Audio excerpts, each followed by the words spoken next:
Assalamualaikum warahmatullahi wabarakatuh.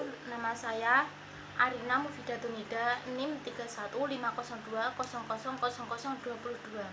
Saya di sini akan menjawab soal-soal UTS Pendidikan Kewarganegaraan. Yang pertama yaitu, menurut saudara, apakah Indonesia sebagai negara sudah sesuai dengan tujuan ideal sebuah negara? Jawaban menurut saya yaitu belum, karena masih banyak angka kemiskinan, korupsi, dan ketidakadilan di negara ini. Yang nomor 2 yaitu, apakah yang dimaksud dengan konstitusi dan manfaatnya bagi sebuah negara? Konstitusi adalah keseluruhan peraturan, baik yang tertulis maupun tidak tertulis, yang mengatur secara mengikat tentang cara suatu pemerintahan diselenggarakan dalam suatu masyarakat negara. Selain itu, konstitusi juga dapat diartikan sebagai undang-undang dasar suatu negara. Manfaat bagi sebuah negara yaitu: 1. Untuk mengatur berjalannya kehidupan pemerintahan dan masyarakatnya. 2. Menentukan pembatasan terhadap kekuasaan sebagai suatu fungsi konstitusionalisme. Yang ketiga, memberikan legitimasi terhadap kekuasaan pemerintah.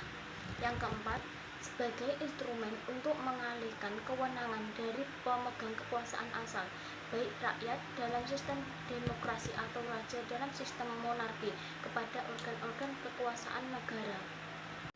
Soal nomor 3 yaitu, apa yang harus dilakukan oleh bangsa Indonesia untuk melestarikan Pancasila sebagai perekat nasional? Jawabannya yaitu, yang pertama, mengembangkan sikap atau perilaku yang berkaitan dengan sila pertama sampai dengan sila kelima. Yang kedua yaitu, menjadikan Pancasila sebagai ideologi negara dalam diri masing-masing. Yang ketiga yaitu, menumbuhkan persatuan dan kesatuan.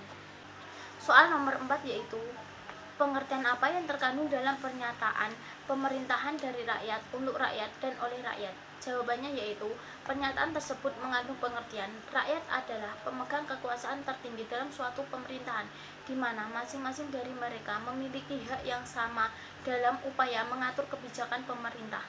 Nomor 5 yaitu, mengapa otonomi daerah menjadi pilihan bangsa Indonesia dalam menyelenggarakan pemerintah di daerah? Jawabannya yaitu, karena di daerah mempunyai kekayaan dan keberagamannya sendiri, sehingga layak untuk dipakai sistem desentralisasi agar beban pemerintah pusat tidak besar dan daerah-daerah dapat menikmati hasil kekayaan alam dan ragam budayanya sendiri untuk memperkaya pendapatan asli daerahnya, untuk mengembangkan dan memajukan daerah tersebut. Sekian dari saya. Wassalamualaikum warahmatullahi wabarakatuh.